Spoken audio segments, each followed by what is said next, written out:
और अब विस्तार से खबरें, आज की बड़ी खबरों के साथ शुरुआत करते हैं। देश के 11 राज्य इन दिनों सूखे की समस्या से जूझ रहे हैं और केंद्र सरकार न केवल इन राज्यों को हर तरह की मदद मुहैया करा रही है, बल्कि खुद प्रधानमंत्री नरेंद्र मोदी सूखे से निपटने के उपायों की निगरानी लगातार कर रहे हैं।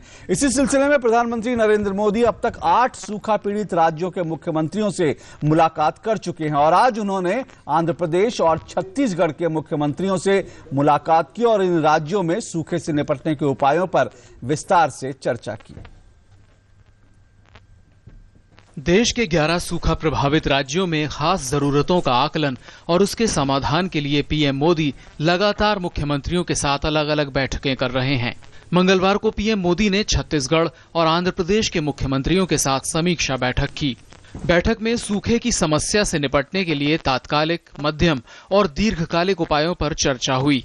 छत्तीसगढ़ ने बैठक में बताया कि राज्य ने 44,000 से ज्यादा कृषि तालाबों का निर्माण किया है और 8,000 से अधिक पुराने जल स्रोतों को रिचार्ज किया है, जबकि आंध्र प्रदेश ने बताया कि 2022 तक 20 लाख हेक्टेयर खेत को सिंचित बनाने का लक्ष्य रखा गया है और राज्य में माइक्रो इरिगेशन के साथ साथ सिंचाई परियोजनाओं पर तेजी से प्रगति हो रही है।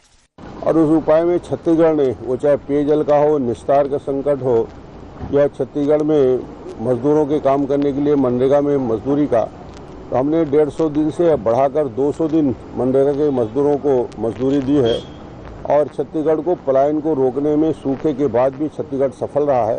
सरकार ने जो उपाय किए हैं उसका एक असर हुआ है कि छत्तीसगढ़ के गांव में पानी का संकट नहीं आना पड़ा, सभी तालाबों को हमने भर दिया।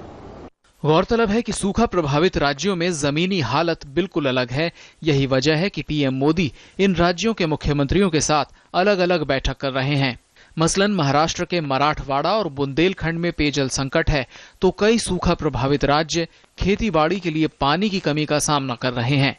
पीएम मोदी पहले ही 8 सूखा प्रभावित राज्यों के मुख्यमंत्रियों से अलग अलग मुलाकात कर चुके हैं। इन राज्यों में उत्तर प्रदेश, महाराष्ट्र, कर्नाटक, मध्य प्रदेश, तेलंगाना, झारखंड, गुजरात और राजस्थान शामिल है। इन बैठकों के दौरान प्रधानमंत्री ने कहा कि केंद्र और राज्यों को सूखे की चुनौती से मिलकर निपटना होगा। राजस्थान ने जल संरक्षण के लिए 7 लाख तालाब बनाने का लक्ष्य रखा है, जिसमें से 1 लाख 30 जून 2016 तक बनाए जाने हैं। उत्तर प्रदेश ने बताया है कि वो राज्य में 78,000 जल स्रोतों को रिचार्ज करने की योजना पर आगे बढ़ रहा है। वहीं महाराष्ट्र ने मराठवाड़ा में सिंचाई योजनाओं को पूरा किए जाने की दिशा में प्रगति पर काम किया है।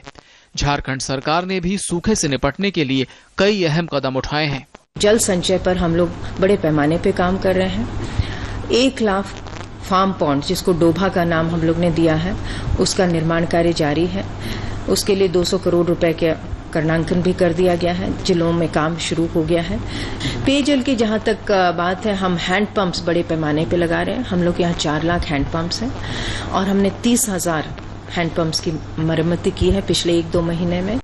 गौरतलब है कि सूखे की समस्या से निपटने के लिए केंद्र पहले ही मनरेगा के तहत अतिरिक्त धनराशि जारी कर चुका है। इसके साथ ही राज्यों को SDRF और NDRF कोष से मदद मुहैया कराई जा रही है।